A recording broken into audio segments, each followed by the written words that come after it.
అండి, నేను భూమి సమస్య గురించి మాట్లాడుతున్నాను. మరి ఆఫీసుల కాడికి వెళ్దాం అనుకుంటున్నాను.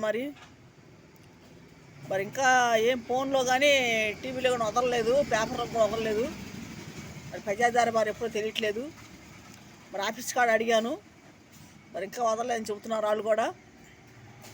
ఎందుకంటే నేను భూమి గురించి తిరుగుతున్నాను కాబట్టి దాని గురించి మాట్లాడుతున్నాను నేను. మరి అంతకుముందు నన్ను అడావుడు చేశారు. మరి ఇప్పుడు వచ్చి మాట్లాడిన వాళ్ళు లేరు, అసలు అడిగిన వాళ్ళు లేరు. మరి ఆ భూమి గురించి నేను ఎంతో తిరుగుతున్నా. మరి 2003 కానీ తిరుగుతున్నా నేను. మరి ఇప్పుడు చంద్రబాబు అన్న వచ్చాక జరిగిద్ది అనుకున్నాను నేను. మరి ఎవరు వచ్చి మాట్లాడిన వాళ్ళు లేరు. మరి అన్నిసార్లు నేను అర్జీలు పెట్టున్నాను. మరి చంద్రబాబు అన్నయ్యను కలిశాను, లోకేష్ బాబుని కలిసి మాట్లాడాను. మరి ఇంతవరకు అసలు వచ్చి అడిగిన వాళ్ళు లేరు, మాట్లాడిన వాళ్ళు లేరు ఆ సమస్య గురించి. నేను అయ్యిద్దిలే అనుకున్నాను. చంద్రబాబు అన్న ఇచ్చాడు, మాకు న్యాయం జరిగిద్ది అనుకున్నాను. కానీ ఇంతవరకు మాట్లాడిన వాళ్ళు లేరు, వచ్చి అడిగిన వాళ్ళు లేరు. మరి 5 ఎకరాల 18 సెంట్లు భూమి, అది 5 ఎకరాల 28 సెంట్లు భూమి, 5 ఎకరాల 28 సెంట్లు భూమి. మరి ఒక్క చెంటు కూడా మాకెంత లేకుండా చేశారు ఇప్పుడు వాళ్ళు కబ్జాదారులు. బాలసాని రాజేశ్వర కుటుంబం, సముద్రాల చిరబాబు కుటుంబం ఆ భూమిని ఆక్రమించిన వాళ్ళు. అది 2019లో 2వ నెలలో వాళ్ళు ప్యాట్లేసి అమ్మేశారు కబ్జాదారులు. మరి మా దగ్గర ఉన్న ఆధారాలు ఏమి లేకుండా చేశారు వాళ్ళు. మాకాడ అన్నీ మొత్తం వాళ్ళే నూకేశారు. దాని గురించి కూడా పోలీస్ చుట్టూ తిరిగాం కానీ మాకు న్యాయం జరగలేదు. పోలీస్ స్టేషన్లో వేసినప్పుడు న్యాయం మాకు జరగల. అసలు ఏది కూడా జరగట్లా. ఏది కూడా ఇది కాదు, చిన్న వస్తువు చిన్నదానికి వెళ్ళినా కూడా జరగట్లా. అది చిన్నదైనా పెద్దదైనా ఏదైనా సరే అసలు న్యాయం అనేది జరగట్లేదు. మరి గతం ప్రభుత్వంలో ఎలాగ జరుగుతుందో మళ్ళీ అదే జరుగుతుంది ఈ ప్రభుత్వంలో కూడా. మరి ఈ భూములు ఆక్రమించిన వాళ్ళకి, కబ్జాదారులకి మరి చర్య తీసుకోవట్లా గవర్నమెంట్. మరి బీదవాళ్ళని ఏడిపిస్తున్నారు, బాధ పెడుతున్నారు. ఆ బీదవాడికి న్యాయమే జరగట్లేదు. మరి ఎక్కడికి మమ్మల్ని బాధ పెడుతున్నారు కానీ మా గురించి పట్టించుకున్న వాళ్ళు లేరు. గతం ప్రభుత్వంలో నేను చాలా బాధలు పడ్డాను. ఇప్పుడైనా మాకు న్యాయం జరిగిద్దని నేను అనుకున్నాను, కానీ ఇంకా ఏం జరగలేదు. ఎవరు వచ్చి మాట్లాడిన వాళ్ళు అడిగిన వాళ్ళు కూడా లేరు. మరి 5 ఎకరాల 20 సెంట్ల భూమి అది. మరి అది ఇందిరాగాంధీ టైంలో వచ్చిన భూమి మాకు. మరి అప్పుడు బీదవాళ్ళకి పంచిందామా? మరి అంతంత భూమిని పంచింది ఆ రోజుల్లో, అంతంత భూమిని పంచినారు. మరి ఈ రోజుల్లో 2 సెంట్లు ఈటాకి 3 సెంట్లు ఈటాకి కష్టపడిపోతున్నారు, బాధపడుతున్నారు. మరి ఆ రోజుల్లో ఎకరాల పంచింది ఇందిరాగాంధీ గారు. మరి ఆ టైంలో వచ్చింది మాకు ఆ భూమి. మా ఇంట్లో ఇద్దరికి వచ్చింది, మా అమ్మగారికి, మా మేనల్లుడికి. మరి ఈ భూముల కోసం మా అన్నయ్యని చంపేశారు, మా అమ్మని చంపేశారు. మరి మా మీద, మా బిడ్డల మీద కూడా దాడి చేశారు కబ్జాదారులు.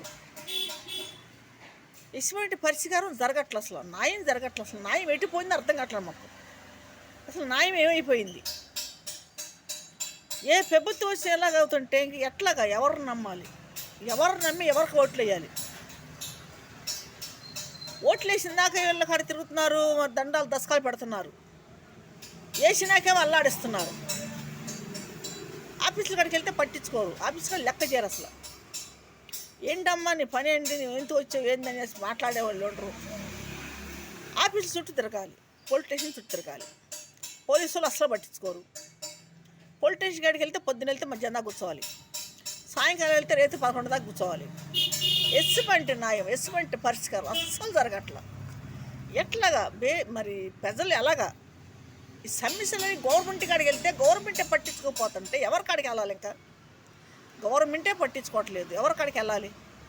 ఎవరు పట్టించుకుంటారు? ఇంకా గవర్నమెంటే చర్య తీసుకోకపోతే ఇంకెవరు తీసుకుంటారు? ఎవరు మాట్లాడదు దీని గురించి? ఒక పోలీస్ స్టేషన్లో న్యాయం జరగట్లేదు, ఎంఆర్ ఆఫీస్లో న్యాయం జరగట్లేదు, కోర్టులో న్యాయం జరగట్లేదు. ఎక్కడ కూడా పోలీస్ స్టేషన్ చుట్టూ ఎన్నాళ్ళు తిరుగుతాం, కోర్టుల చుట్టూ ఎన్నాళ్ళు తిరుగుతాం, మరి ఎంఆర్ఓ అక్కడికి ఎన్నాళ్ళు తిరుగుతాం. ఎంఆర్ఓలు మారిపోతూ ఉంటారు, వాళ్ళు లంచాలు తింటూ ఉంటారు, వాళ్ళు మారిపోతూ ఉంటారు. స్టాండర్డ్ ఒకసారి నిలబడరు వాళ్ళు. మరి ఎట్లా జరుగుతాయి ఈ పనులు, ఎలా జరుగుతాయి, ఈ పేదవాళ్ళకి న్యాయం ఎట్లా జరిగిద్ది, ఎప్పుడు జరిగిద్ది? ఎప్పుడు ఆఫీస్ చుట్టూ తిరిగి తిరిగి తిరిగి తిరిగి తిరిగి తిరిగి జుట్టు అంతా నడిచిపోయింది, జుట్టు మాత్రం నడిచిపోయింది. ఆఫీస్ చుట్టూ తిరిగి ఆఫీస్ చుట్టూ తిరిగి తిరిగి తిరిగి మాకు జుట్టు నచ్చిపోయింది, వయసు పెరిగిపోయింది. ఇంతవరకు మాకు న్యాయం జరగల. 2003 కాంచి నేను తిరగటం మొదలుపెట్టా ఆఫీసుల కాడికి, అధికారుల కాడికి. అధికారులు ఇప్పుడు ముగ్గురు మారారు. వైఎస్ గారు, జగన్ గారు, చంద్రబాబు అన్నయ్య. మరి మేము పక్కా తెలుగుదేశం పార్టీ వాళ్ళం, మాకు న్యాయం జరగట్లా, మాకు పరిష్కారం అవ్వట్లా. ఏం చేయాలి, ఎక్కడికి వెళ్ళాలి? ఏ చిన్న సమస్య కోసం వెళ్ళినా కూడా అసలు పట్టించుకోవట్లేదే. ముందు ఆఫీసులు కూడా పట్టించుకోవట్లేదే, ఏ ఆఫీసులు కూడా పట్టించుకోవట్లేదే. ఎలాగ జరగాలి, ఎలాగ అయ్యిద్ది, న్యాయం ఎలా జరిగిద్ది, ఏంటి అసలు? ఎన్నాళ్ళని తిరగాలి మేము, ఎన్నాళ్ళని తిరగాలి, ఎన్ని రోజులని తిరగాలి, ఎన్ని సంవత్సరాల మీద తిరగాలి? పొద్దున సాయంకాలం నెలల ప్రకారం, సంవత్సరాల ప్రకారం ఎన్నాళ్ళు తిరగాలి? అసలు ఎప్పుడు జరిగిద్ది? పేదవాడికి ఎప్పుడు న్యాయం జరిగిద్ది? ఎవరు దీనికి పరిష్కారం చేసేది? ఎవరి వల్ల అయ్యిద్ది? నేను ఈ ఆఫీసుల కాడికి తిరిగి నాకు సగం వయసు అయిపోయింది. అసలు సగం వయసు అయిపోయింది. నాలో అసలు ఆశ కూడా నాకు చనిపోయింది. అసలు అంత ఆశతో నేను తిరుగుతున్నాను. చేస్తారు, అధికారులు చేస్తారు, న్యాయం చేస్తారు. ఎంతమంది కాడికి వెళ్ళి ఎవరి కాళ్ళు పట్టుకున్నా, ఎవరి కాడికి ఏడిచినా